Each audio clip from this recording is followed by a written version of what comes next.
ذوقار علماء ملت اسلامیہ، شورا اسلام، اشرف الاولیاء کانفرنس میں شرکت فرمانے والے برادران اسلام، عزیز بچوں، نوجوان ساتھیوں، حصول سعادت و برکت کے لیے عقیدت اور خلوص کے ساتھ آئیے ہم اور آپ مل کر آقائے نامدار، مدنی تاجدار، غریبوں کے غمخوار، صاحب ابرار و خیار، سید عالم نور مجسم جناب محمد رسول اللہ صلی اللہ تعالی علیہ وآلہ وسلم کی بارگاہ بیکس پناہ میں ہدیہ درود پاک پیش فرما لیں۔ اللہم صلی علی مولانا محمد وعلی مولانا محمد، اللہم صلی علی مولانا محمد وعلی سیدنا مولانا محمد صلی اللہ علیہ وسلم۔ آج یہاں کے مسلمانوں نے ہر سال کی طرح ایک مثال بھی مخدوم اشرف مشن کی ترقی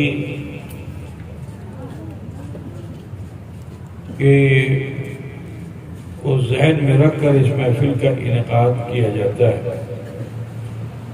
آج سے نہیں، سالوں سے یہ محفل منعقد ہوتی ہے اور بحمدہ تعالی اس کا فیض جاری و ساری ہے۔ اللہ تبارک و تعالی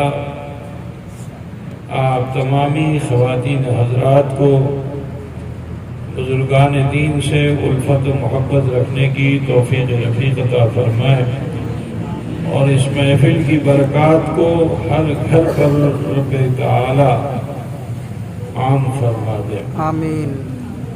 وقت کافی ہو چکا ہے، اس لیے بڑی لمبی چوڑی تقریر تو ہو نہیں سکتی۔ خطاب آپ نے سنا، سماعت فرما لیا، مولانا شاہجہاں شریفی اور بھی دیگر علماء تھے، اور نورچشم مولانا سید معاذ اشرف نے بھی اپنا خطاب آپ کے سامنے پیش فرمایا۔ مجھے یقین ہے کہ انشاءاللہ تعالی آپ سب کے قلوب و اذہان ضرور منور و مجلہ ہو چکے ہوں گے۔ ہدایت مقصود ہے کہ اللہ مجھے بھی ہدایت عطا فرمائے اور آپ سب کو بھی ہدایت عطا فرمائے۔ آمین۔ ایک بات کہنی ہے کہ ابھی مخدوم اشرف مشن کے تعلق سے مولانا شاہجہاں نے بتایا کہ آپ کی دی ہوئی یہ رقم جو آپ نے سکے کے طور پر دی، اب وہ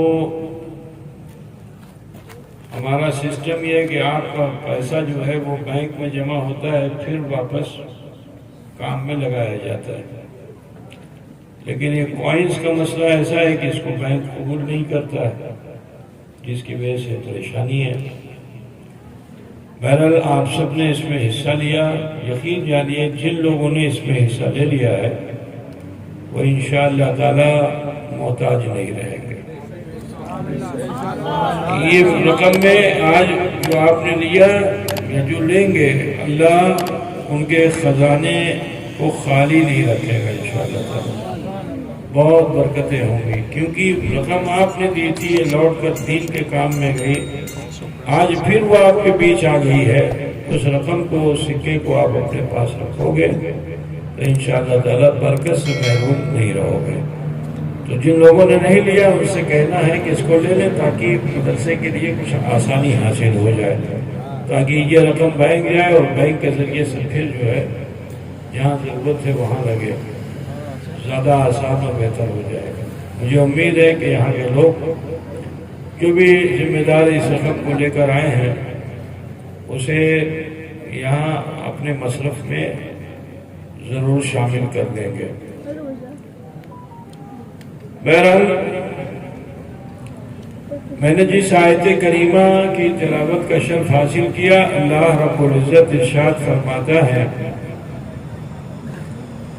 قد افلح من زکاھا، تحقیق کہ وہ فلاح پا گیا جس نے اسے مزکا کر لیا۔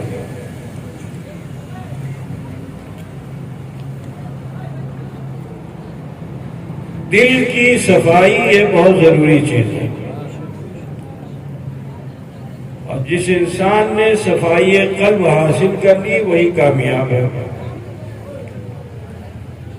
میں آپ کو ایک بہت بڑے بزرگ کا واقعہ بیان کر بتانا چاہتا ہوں۔ ان کا نام ہے حضرت مالک ابن دینار رضی اللہ تعالیٰ عنہ۔ حضرت مالک ابن دینار ایسے جلیل القدر بزرگ ہیں کہ جن کی شہرت عرب و عجم میں تھی، اور بڑے بڑے اولیاء آپ کا احترام کرتے تھے۔ آپ سے نسبت حاصل کرنا مائے افتخار سمجھتے تھے۔ تو یہ فطری چیز ہے کہ کسی آدمی کو اگر زیادہ عزت دی جائے تو بہت خوش ہوتا ہے وہ، ہے نا بھائی؟ مثال کے طور پر سماج میں تھا، اس کو پردھان بنا دیا جائے، 10 لوگ واہ واہ اس کی کریں تو وہ خوش ہوتا ہے کہ نہیں ہوتا ہے؟ ارے یار بولو گے آپ لوگ؟ یہ فطری چیز ہے، انسان کی فطرت ہے۔ میری ہی تعریف آپ زیادہ کرو گے تو میں منہ سے کچھ نہ بولوں لیکن دل بہت خوش ہو جاؤں گا کہ ہاں یار میں نے تو کچھ کام کیا ہے نا۔ تو حضرت مالک ابن دینار رضی اللہ تعالیٰ عنہ کو بھی یہی تھا، کیونکہ کوئی آپ کو برا کہنے والا تھا ہی نہیں۔ ہر آدمی بادشاہ ہو تو احترام کرے، فقیر ہو تو احترام کرے، اللہ کا ولی ہو تو وہ بھی احترام کرے۔ بڑے بڑے اولیاء آپ کی عزت کرتے تھے، مالک ابن دینار کی۔ ایک موقع پر آپ بصرہ شہر میں داخل ہوئے۔ عراق میں ایک شہر کا نام ہے بصرہ۔ آپ لوگ رابعہ بصری کو جانتے ہیں کہ نہیں جانتے؟ معلوم ہے نا؟ یہ بصرہ ایسی جگہ ہے کہ جہاں بڑے بڑے اولیاء نے اپنے کمالات دکھلائے۔ حضرت جنید بغدادی کا نام سنا آپ لوگوں نے؟ آل رسول کے عاشق، آل نبی سے مقابلے پر آ جائیں تو جیتنے پر فخر نہ کریں، ہارنے پہ فخر کریں، سید الطائفہ بنا دیے جائیں۔ وہ جنید بغدادی عبادت کرنے میں اتنا کمال لگتے تھے کہ صرف زمین پہ عبادت نہیں کرتے تھے، انہوں نے کہا لاؤ پانی پہ عبادت کروں گا، تو مصلے کو پانی پہ بچھا دیا اور عبادت کرنے لگے۔ تو حضرت رابعہ بصریہ بصرہ میں تھی، انہوں نے جنید بغدادی کے اس عمل کو جو دیکھا تو کہا فخر مت کرو، اتراؤ نہیں، اے جنید اپنے عمل پہ اتراؤ نہیں۔ آپ نے مصلے کو فضا پہ چھوڑ دیا، ہوا میں، بتاش پہ چھوڑ دیا، بتاش بولتے ہیں نا تمہاری بھاشا میں، بتاش پہ چھوڑ دیا اور اس پہ عبادت کرنے لگی۔ تو کوئی ہے جو تم سے بڑھ کر ہے، اتراؤ نہیں۔ حضرت مالک ابن دینار بھی بصرہ پہنچ گئے۔ اب جو مالک بن دینار بصرہ پہنچے، صبح کا وقت تھا، اور صبح میں آپ جانتے ہو نا پھل منڈی سبزی منڈی سب لگتی ہے نا، آپ کے وہاں لگتی ہے کہ نہیں لگتی؟ ہاں۔ تو اب جیسے بھٹو اپنا پھل اکٹھا کر کے رکھتا ہے نا، اس کو سجانے کی بھی کوشش کرتا ہے، اچھا لگے کسٹمر اس کو دیکھے تو خوش ہو جائے، انار ایسا رکھا ہے تو سنترا ایسا رکھا ہے۔ تو جو پھل والے ہوتے ہیں ان کی عادت یہ ہوتی ہے کہ جو پھل سجا کے رکھتے ہیں تو اس کو کپڑے سے خوب صاف کرتے ہیں۔ کہہ رہے یار اب بیٹھ جاؤ، تو اس کو چمکاتے ہیں، کپڑے سے صاف کرتے ہیں پھر لگاتے ہیں. تو اب وہاں بصرہ کنارے بصرہ کے بازار میں جو حضرت مالک ابن دینار گزرے، یہ واقعہ مجھے بھی یاد ہے نا. ابھی فکس لیا گیا نا انجیر. بنگال کے لوگ تو انجیر جانتے بھی نہیں کہ انجیر کیا ہے، اب جاننے لگے الحمدللہ. پہلے تو لوگ جانتے بھی نہیں تھے انجیر کیا ہوتی ہے. یا مجھے بہت پریشانی ہوتی تھی جب میں کسی کو بتاؤں کہ انجیر، تو وہ کہا انجیر کیا ہوتی ہے، کسی کو سمجھ میں نہیں آتی کیسی ہوتی ہے. ابھی تو دیکھا میں نے کہ یہاں سامنے آ گئی انجیر. یہ جنتی پھل ہے. اسی پھل کے گھاس کے پتے کو سے حضرت آدم علیہ السلام نے، جب آپ کا حلہ بہشتی اترا تھا نا، تو حضرت حوا اور حضرت آدم نے اسی پھل کے پتے سے، اسی پیڑ گاچھ کے پتے سے اپنے ستر کو ڈھکا تھا. کوئی پوچھتے شدہ بابا یہ انجیر وہ پھل ہے جو جنت کا پھل ہے، جس نے حضرت آدم علیہ السلام کے ستر کو چھپا لیا تھا. ستر سمجھتے ہو نہیں سمجھتے ہو؟ سمجھتے ہو نا. یہاں سے لے کر کے یہاں تک مرد کا ستر ہے، اور عورت پوری چہرہ اور یہ ہاتھ چھوڑ کر کے، بولو یہ نا پوری عورت.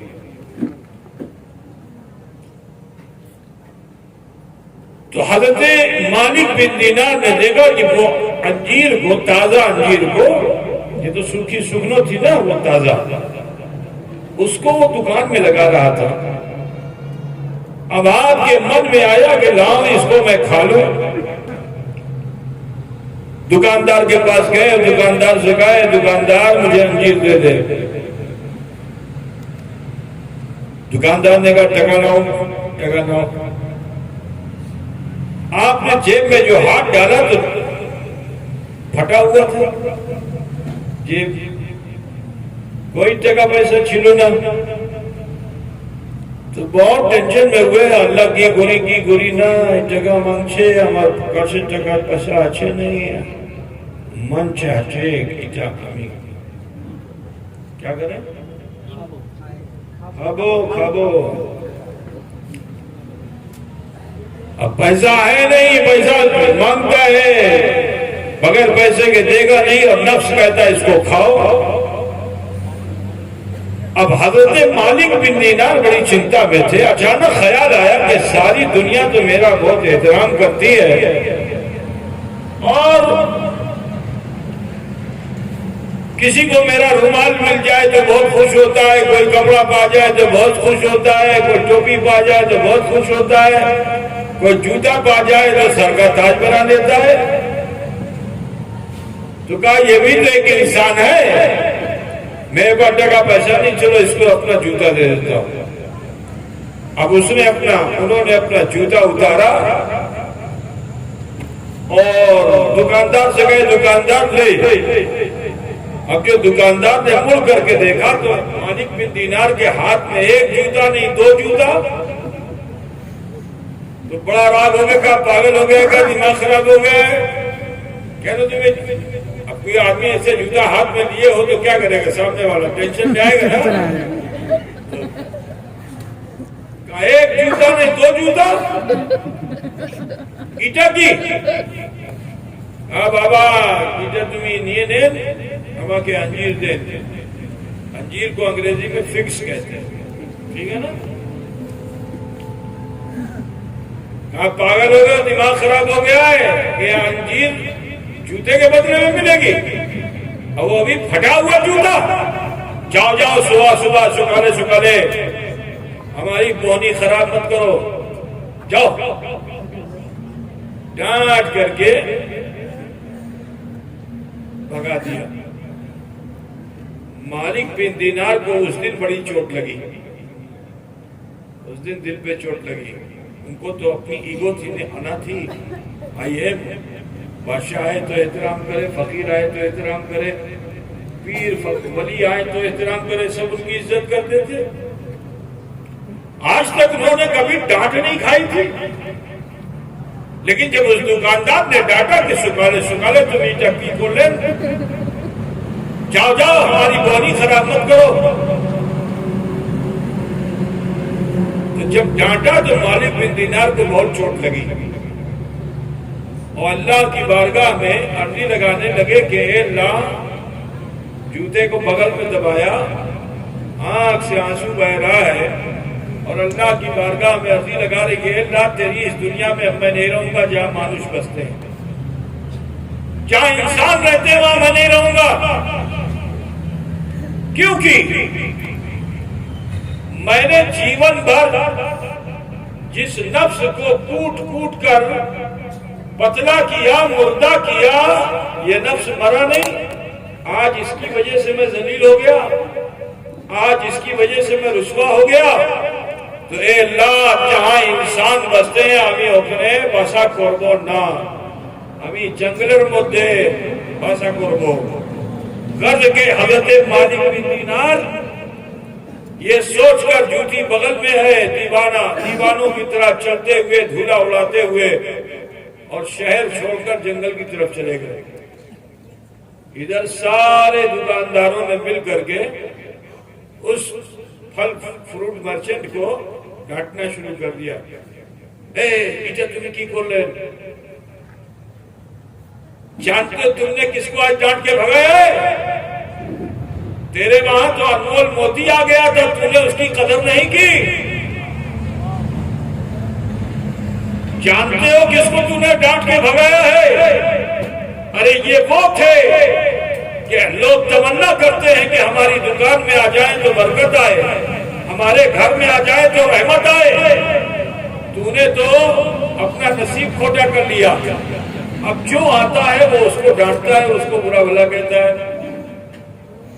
اس نے کہا ہمیں کی بھول کھولنا موٹا بولے نا، سکالے سب کے سب ہم کو بول لو، بتاؤ نا ہم نے کیا غلطی کی ہے. کہا ابھی جس کو تم نے ڈانٹ کے بھگایا جانتے ہو کون تھے؟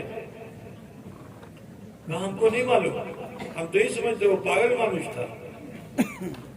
کہا نادان، وہی تو مالک بن دینار تھے. سبحان اللہ، سبحان اللہ. وہی مالک بن دینار تھے جن کے لیے ہم آرزو کرتے ہیں کہ وہ ہماری دکان میں آ جائیں تو برکت آ جائے، گھر میں آ جائیں تو رحمت ہو جائے.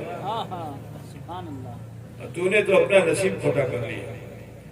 اتنا جو اس نے سنا نا تو وہ چکر کے رونے لگا. اٹھا ہمیں بھول کھلا، ہم نے تو من میں سوچا تھا کہ مالک بن دینار ملیں گے تو ہم ان سے مرید ہو جائیں گے، ان کے ہاتھ پہ توبہ کریں گے، انہی کے مرید ہوں گے. لیکن ہماری محبت سچی نہیں تھی.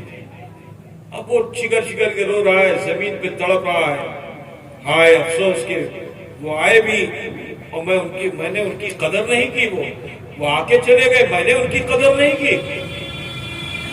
رو رہا تھا، چکر رہا تھا کہ اسی درمیان ان کا غلام آ گیا. اب جو غلام آیا تو غلام سے کو جب دیکھا اس دکاندار نے تو غلام سے کہا کہ اے غلام، کیا تو آزادی چاہتا ہے؟ غلام نے کہا کون ہے کہ جو آزادی نہیں چاہتا؟ کہا تو میں تجھے آزاد کر دوں گا، لیکن ایک شرط ہے کہ یہ جو ٹوکرا ہے جس میں انجیر رکھی ہوئی ہے، اس کو میرے محبوب نے پسند کر لیا ہے. اس کو میرے محبوب نے پسند کر لیا، اس پہ ان کی نظر پڑ چکی ہے. تو لہذا اس ٹوکرے کو اٹھا، مالک بن دینار کو تلاش کر، جہاں وہ مل جائیں ان کی بارگاہ میں پیش کر. اگر وہ اسے قبول کر لیں گے تو جس سمے قبول کریں گے اسی سمے سے تو آزاد ہو جائے گا. غلام نے بھی فوراً جلد بازی کا مظاہرہ کیا. کہا کہیں میرے مالک کی نیت نہ بدل جائے، بہت سیوا کر چکا ہوں، آزادی مل جائے گی. لہذا اس نے ٹوکرے کو سر پہ اٹھایا اور ڈھونڈنے کے لیے نکل پڑا. لوگوں سے پوچھ رہا ہے مالک بن دینار کو دیکھا، مالک بن دینار کو دیکھا. غرض کے ایک شخص نے بتا دیا ہاں ابھی جو جنگل میں جاتے ہوئے دیکھا ہے، وہ بھی بھاگتا ہوا گیا. جو اندر داخل ہوا جنگل میں تو دیکھتا کیا ہے، حضرت مالک بن دینار جیسے کوئی انسان بہت غمزدہ ہو، پریشان حال ہو تو پیر رکھے ادھر پڑتا ادھر، ڈگمگاتے قدموں مالک بن دینار دیوان آبار چلے جا رہے ہیں لہراتے ہوئے۔ وہ غلام پہنچا، دوڑ کر گیا، جا کے حضرت مالک بن دینار کے چرنوں کو تھام لیا، سلام پیش کیا، کہا ہے مالک بن دینار ہمارا سلام قبول کیجئے، میں غلام ابن غلام ہوں، سرکار میرا سلام قبول کیجئے۔ آج تک میں نے جیون میں کسی کو تحفہ نہیں دیا، لیکن آج حضور میرے نصیب میں یہ ہے کہ میں آپ کی بارگاہ میں کچھ تحفہ پیش کر سکوں۔ میں آپ کے لیے نذرانہ لے کے آیا ہوں، ہدیہ لے کر آیا ہوں، انجیر ہدیہ لے کر آیا ہوں، حضور اسے قبول فرما لیجئے۔ حضرت مالک بن دینار نے ارشاد فرمایا کہ غلام کو اسے لے جا، আমি কবুল করব না, আমি কবুল করব না, اسے لے جا۔ تو غلام نے کہا میں نے سنا ہے کہ آپ عاشق رسول ہیں، دیوانے رسول ہیں، شریعت محمدی پہ عمل کرنے والے ہیں، یہ آپ کیا بول رہے ہیں؟ حضور تو تحفہ دینے والے سے بڑی محبت کرتے تھے اور بہت خوش ہوتے تھے، آپ اسے ٹھکرا رہے ہیں؟ کہا ہے غلام تو اس راز کو نہیں جانے گا۔ غلام نے کہا حضور بتائیے تو صحیح وہ راز کیا ہے؟ کہا ہے غلام سن، میں ڈر رہا ہوں کہ کہیں تیرے تحفے میں میرا نفس چھپ کر نہ آ گیا ہو جسے میں نے دنیا میں چھوڑ دیا ہے، سبحان اللہ سبحان کہیں وہ چھپ کر نہ آ گیا ہو۔ تو غلام نے کہا حضور لایا تو ہوں میں، آپ کا نفس ہی لے کر آیا ہوں،